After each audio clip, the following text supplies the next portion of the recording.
45 meters per second? That's the wind speed that turned China's most luxurious beach resort into a concrete and glass earthquake simulator on the night of August 24, 2025. Typhoon Kajiki, known locally as Jianyu, the rain sword that would slice through Hainan Island's defenses like they were made of paper. While tourists usually flock to Sanya for pristine beaches and swaying palm trees, on this particular Saturday night, those same palm trees became 60-foot projectiles, and those gleaming high-rises became vertical torture chambers where families huddled in terror as their homes turned into massive tuning forks. Welcome to Earth's dark secrets. I'm about to reveal how a single typhoon exposed the terrifying vulnerability of modern tropical paradise, and why 102,500 people discovered that sometimes the most dangerous place during a storm isn't outside in the chaos, but trapped inside a swaying skyscraper. The typhoon never actually made landfall on Hainan Island. Instead, it performed what experts call a catastrophic flyby, passing close enough to unleash maximum destruction while maintaining enough distance to avoid triggering the island's most severe emergency protocols. Kajiki was potentially the strongest typhoon to hit the region in the past 40 years, yet it achieved this destructive power without technically hitting anything at all.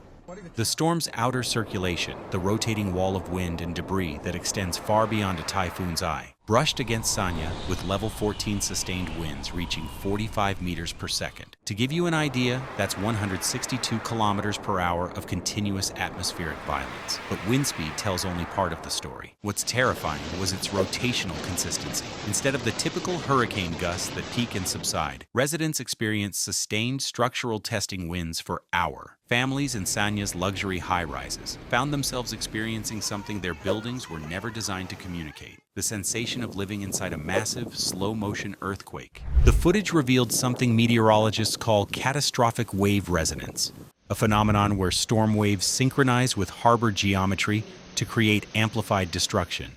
Massive waves didn't just crash against the pier, they surged up and over concrete barriers designed to handle normal storm conditions. More than 21,000 offshore crew members had been evacuated from platforms and maritime projects before Kajiki arrived, representing one of the largest pre-storm maritime evacuations in South China Sea history. More than 102,500 people were affected by Kajiki's passage, but the most remarkable statistic is what didn't happen. No storm-related fatalities were reported in Hainan province. This zero-casualty outcome is a massive achievement that most disaster reporting completely overlooks. Over 20,000 residents were evacuated from coastal villages, fishing communities, and low-lying neighborhoods before Kajiki arrived. This was a coordinated emergency response that required identifying, transporting, and housing vulnerable populations within hours of the storm's approach. The Hainan provincial government activated Level 1 emergency response, the highest alert level in China's disaster management system. This designation unlocked resources and coordination protocols typically reserved for the most catastrophic scenarios. Inside emergency shelters, evacuated families experienced the storm from a unique perspective, safe from the immediate physical danger, but psychologically connected to their community's destruction through social media and emergency communications. Volunteers distributed bottled water, instant noodles, and basic medical supplies, while elderly residents and children received priority medical monitoring. Kajiki created a transportation shutdown that demonstrated the interconnected vulnerability of modern travel systems. Sanya Phoenix International Airport suspended all flights starting Sunday morning, stranding thousands of passengers who had expected to leave before the storm arrived. The airport closure wasn't just about runway safety. Kajiki's sustained winds made aircraft ground handling impossible, even in covered maintenance areas. Train services in and out of Hainan were canceled, effectively isolating the island's 10 million residents and cutting off supply chains that deliver essential goods from mainland China. Intercity buses and long-distance coaches stopped operating, while sections of highways were closed, where flooding and debris created hazardous driving conditions. The transportation shutdown exposed a critical vulnerability. Hainan's economy depends entirely on continuous connections to mainland China, and Kajiki demonstrated how quickly a single storm can sever those connections. The heaviest downpours were concentrated during overnight hours, creating a compound emergency where flood response teams had to operate in complete darkness, while Kajiki's winds made conventional rescue operations impossible. Water pooled in underpasses and low-lying residential areas, This basically means localized flooding that turned familiar neighborhoods into navigational hazards. City workers deployed industrial water pumps to manage rising water levels, while sandbags were positioned around vulnerable buildings and shops. As of August 27th, 3 days after Kajiki's passage, transport services resumed along China's south coast as the typhoon weakened, but the storm's impact revealed infrastructure vulnerabilities that extend far beyond immediate damage assessment. Power restoration teams worked continuously for 72 hours to reconnect electrical service to Sanya's remaining darkened districts. The extended blackout timeline wasn't due to equipment destruction alone. Kajiki's winds had stressed power grid components in ways that caused delayed failures even after the storm passed. Tourism, one of Hainan's primary economic lifelines, faces weeks of recovery as beaches, scenic areas, and recreational facilities require comprehensive safety inspections before reopening to visitors. Fallen coconut palms are being systematically removed from roads, but the replanting process will take months, fundamentally altering Sanya's iconic waterfront appearance for the remainder of the tourist season.